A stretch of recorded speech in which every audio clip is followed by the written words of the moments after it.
Hello दोस्तों, क्या आपने कभी सोचा है कि अगर आपकी गाड़ी किसी इंसान से टकरा जाए और उसे चोट लग जाए या उसकी मृत्यु हो जाए तो आप क्या करेंगे? दोस्तों, आपने इस बारे में कभी सोचा भी नहीं होगा और ना ही आप चाहेंगे कि ऐसा कभी हो। इसीलिए दोस्तों, हमेशा गाड़ी सावधानीपूर्वक चलानी चाहिए। लेकिन अगर कभी भी ऐसी घटना आपके साथ होती है, कभी ऐसी स्थिति आती है, तो आपको सही फैसला लेना चाहिए। अब इंसानियत की नज़र से देखें तो हमें चोट लगे इंसान को उठाकर हॉस्पिटल ले जाना चाहिए, लेकिन प्रैक्टिकली सोचा जाए तो यह संभव नहीं होता, क्योंकि अक्सर एक्सीडेंट होने पर भीड़ जमा हो जाती है और अक्सर एक्सीडेंट करने वाले को दोषी मानकर उसके साथ मारपीट करना शुरू कर देती हैं और कई बार यह भी देखा गया है कि गाड़ी में आग भी लगा दी जाती है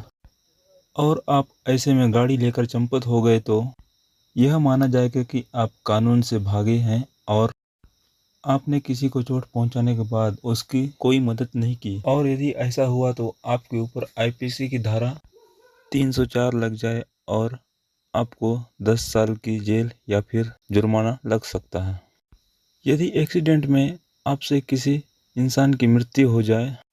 आपको यह बता दूं कि एक्सीडेंट में आपसे किसी इंसान की मृत्यु हो जाती है तो आमतौर पर आपके ऊपर 304 ए की धारा लग जाती है, जिसमें अधिकतम 2 साल की सज़ा और जुर्माने का प्रावधान है।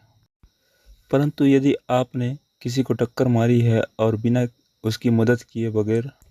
जिससे उसकी मृत्यु हो सकती है, और आप वहां से भाग गए हैं, इस कारण आपके ऊपर 304 की धारा लगती है, जिसमें 10 साल की सज़ा है। तो दोस्तों, अब आप मदद करने के महत्व भी समझ चुके हैं और चंपत होने के नुकसान भी जान गए हैं। तो मैं अब आपको सही तरीका बताता हूँ कि आपको ऐसी स्थिति में क्या करना चाहिए, ताकि कानून आपको कठोर सज़ा से दंडित ना करे। तो दोस्तों, अगर आपका एक्सीडेंट किसी सुनसान जगह पर हो चुका है और वहाँ पर पब्लिक का किसी प्रकार से खतरा ना हो, तो आप बिना देरी किए चोटिल इंसान को अपने गाड़ी में डालकर नज़दीक के हॉस्पिटल में ले जाएं, और अगर छोटी मोटी चोट लगी है तो उसका इलाज करके इलाज का खर्च देकर आप उसे संतुष्ट कर सकते, और उसके बाद आप अपने घर जा सकते। अब यदि एक्सीडेंट इतना ज़ोरदार हुआ है कि संभावना है कि व्यक्ति की मृत्यु हो गई होगी तथा उग्र भीड़ भी है, तो आप ऐसे में पब्लिक की पिटाई से बचने के लिए गाड़ी को कुछ किलोमीटर दूर ले जाकर रोक लीजिए और तुरंत पुलिस हेल्पलाइन नंबर 112 पर कॉल कीजिए और पुलिस को बताइए कि एक एक्सीडेंट इस जगह पर हुआ है, तो तुरंत जल्द से जल्द एम्बुलेंस वहां पर भेजें, ताकि घायल व्यक्ति की उपचार हो सके, और उन्हें अपना नाम ज़रूर बताएं। अब क्योंकि पुलिस को की गई कॉल का रिकॉर्ड रहता है, तो ऐसे रिकॉर्ड को आप बाद में आरटीआई की मदद से निकाल सकते हैं और बाद में आप सबूत दे सकते हैं कि आप पीड़िता की सहायता के लिए कॉल किए थे।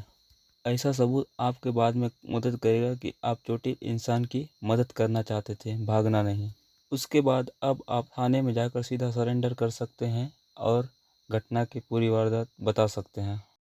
और बिना जेल जाए घर भी वापस आ सकते हैं, वो भी उसी दिन। अरे चौंकिए नहीं जनाब, मैं सही कह रहा हूँ। जिसका मतलब ये हुआ कि पुलिस आपको थाने से ही जमानत दे देगी या फिर कोर्ट में पेश करके आपको तुरंत जमानत मिल जाएगा, क्योंकि जमानतीय अपराध में जमानत मिल जाती है। इस अधिकार को